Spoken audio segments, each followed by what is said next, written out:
السلام عليكم ورحمة الله وبركاته. أهلا بكم. معكم أخوكم مصطفى. إزيكم؟ وحشتونا، عاملين إيه؟ يا رب تكونوا بخير. موضوع فيديو النهاردة: إزاي تعرف عمر الحمام خاصة وهو زغاليل، وإزاي تعرف الحمام ده هيبيض إمتى. قبل ما نبدأ موضوع النهاردة بطلب منك تعمل لايك وتشترك في القناة. شوف أولا شكل الفرد، بسم الله ما شاء الله، ربنا يبارك.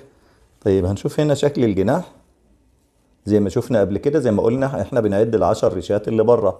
هنشوف هنا الريشه القصيره فين اهو، يبقى ده عليه ريشتين، يبقى فاضل الريشتين دول ويشتغل. يعني ده يبقى قدامه زي ما قلنا الريشه 15 يوم، يبقى قدامه كل ريشه 15 يوم، يعني قدامه شهر ويشتغل ده. طب ممكن يشتغل قبل كده في العمر ده؟ ممكن قبل كده كمان، لكن الافضل ان هو يشتغل بعد ما يخلص الريش. يعني لو اشتغل انت اعزله وخليه يخلص الريش احسن عشان يكتمل نموه، عشان ما يحصلش مشاكل. ممكن يكون ما عندوش خبرة ان هو يترك البيض، او ان هو ما يأكلش الزغاليل. يعني في مشاكل ممكن تحصل من كده، او يطلع البيض غير مخصب، او يطلع يبيض بيضة واحدة. دي المشاكل اللي ممكن تقابلك لو هو اشتغل في عمر صغير. دوت فرد تاني، تمام. اللحم برضو نشوف عليه ريش قد ايه. ده مخلص ريشه يا جماعه، اخر ريشه اهي. الريشه دي تكمل في خلال ايام، يعني يعتبر كده خلص ريشه. الريشه بس دي تكمل ان هي نموها يكمل. اخر ريشه اهو اللي بيقولوا عليها الصمه. ما تشغلش بالك بالاسامي، المهم تعرف دي اخر ريشه اللي هي وقعت دي. خلاص طلعت اهي ريشه صغيره. الريشه الصغيره دي تكمل، يبقى كده خلاص خلص ريش. وهو اصلا دلوقتي ممكن يشتغل، لكن زي ما قلت لك اما يخلص ريش يكون افضل. فرد كمان شوف عليها ايه. برضو هنا اخر ريشة اهو يا جماعة، عليها الصمة اهو. لو فردنا الجناح اهو اخر ريشة طلعت اهي، يبقى دي وقعت وطلعت زي ما قلنا، زي ما شفنا في الزغاليل اللي قبل كده اهو. كده دي اخر ريشة، عشان كده الناس تعرف ايه الحمام يكون جاهز على الشغل ازاي. هنا برضو فرد تاني، هما متجوزين على كده لكن لسه ما اشتغلوش ولا عش، تمام اهو. ايوه زي ما قلنا. شوف ده حضرتك عليه اتنين اهو، واحد اتنين اهي، تمام. لما يخلص الريشتين دول يشتغل. الفرد ده برضو اهو عليه اخر ريشة الصمة اهي، زي ما اللي انا ماسكها في الطرف دي في ايدي اهو. يبقى ده مخلص ريش، برضو عليه اخر ريشة اهي. خلاص دي خلاص وقعت، فهتكبر بس وكده خلاص ان هو جاهز على الشغل. رمى ريشة يقول لك ده رامي ريشة، رمى ريشتين يقول لك رامي ريشتين، او ثلاثة يبقى رامي ريشتين، اللي هو يعني غير ريشتين. ممكن اللي هو ثلاثة مثلا زي كده يقول لك عليه سبعة، يعني ده من العشرة يبقى لسه باقي عليه سبعة، اللي هو ده.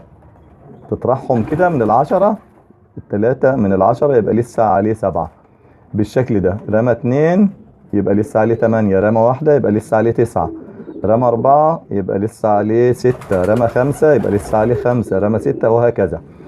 هنشوف هو الطبيعي اول ما الزغلول بيكتمل الريش لسه بعد الفطام بتلاقي الريش لحد هنا كده 10 ريشات، 10 ريشات اتجاههم لبره كده للخارج، و10 ريشات اتجاههم لجوه. لو بصينا هتلاقي الفرق اهو واضح اهو. هتلاقي فيه ريشه هنا صغيره، الريشه دي اللي الزغلول يقول لك رامي ريشه. الزغلول ده رامي ريشه يعني موقع ريشه. نبص كده تاني نعد اللي بره. المفروض يا جماعه ان هم كام؟ 10 ريشات. نعد اللي هم بعد الريشه الصغيره دي. الريشه الصغيره دي اللي هو رماها. نعد كده 2 3 4 5 6 7 8، يبقى ده عليه 8، يتقال عليه 8 وموقع ريشتين، يعني يقول لك فاكك ريشتين. انا بكلمك باللغه اللي مش عارفين يعني ايه فاكك، يبقى يعني موقع ريشتين. بيبدل الريش ده يا جماعه، ال10 ريشات دول يتبدلوا، يفضل يبدل دي بالترتيب كده، يجيب من جوه كده الريش يقع من جوه من هنا من اول ريشه. طبعا دي اتبدل واحده قبلها، ده موقع ريشتين.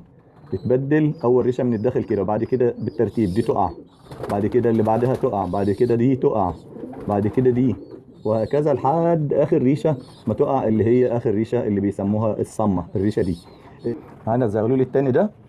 لكن هنقول معلومه كده يا جماعه: اول ريشه من العشر ريشات بتتبدل في عمر شهر ونص. الريشه يا جماعه بالنسبه للزغاليل زي الاسنان اللبنيه بالنسبه للاطفال. وقت ما غير الاسنان اللبنيه يبقى وصل لسن البلوغ. طيب هنشوف عمر الفرد ده، وكل 15 يوم تقريبا بيبدل ريشه. ده بالنسبه للحمام اللي صحته سليمه، اللي انت بتاكله باكل مظبوط وبتغذيه التغذيه الصحيحه. لكن بتختلف طبعا زي ما قلت لحضرتك على حسب التغذيه والاهتمام. طيب ده الفرد ده هنقول عمره قد ايه من عد الريش. هنشوف كده، نفرد الريش اهو زي ما قلنا، ال10 ريشات الخارجيين لو عديناهم كده مع بعض 2 4 6 8 9، نوصل للتسعة ونفتح كده هنلاقي الريشة ال10 اهو. الريشة ال10 اللي هو بدلها، اول ريشة يبدلها. يبقى اول ريشة دي بتتبدل كده من عمر شهر ونص. بعد 15 يوم يبدل، يوقع الريشة التانية دي، يقول لك فك الريشة التانية.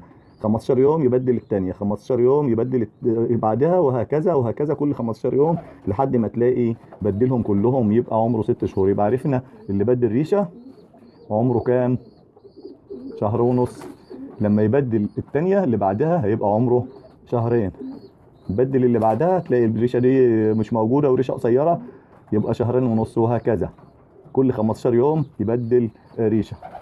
نجيب واحد كمان علشان نأكد على المعلومة.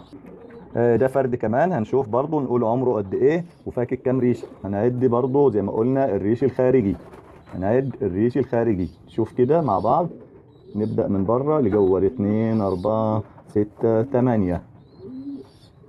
لو شفنا الريشة اللي بعد التامنة الريشة الصغيرة اهو، الريشة الصغيرة اللي هو مبدلها دي، يبقى دول 4 6 8. يعني فك ريشتين، يعني معناها ايه؟ قلنا اول ريشة من شهر ونص، بعد 15 يوم يبقى ريشة، يبقى ده عمره شهرين.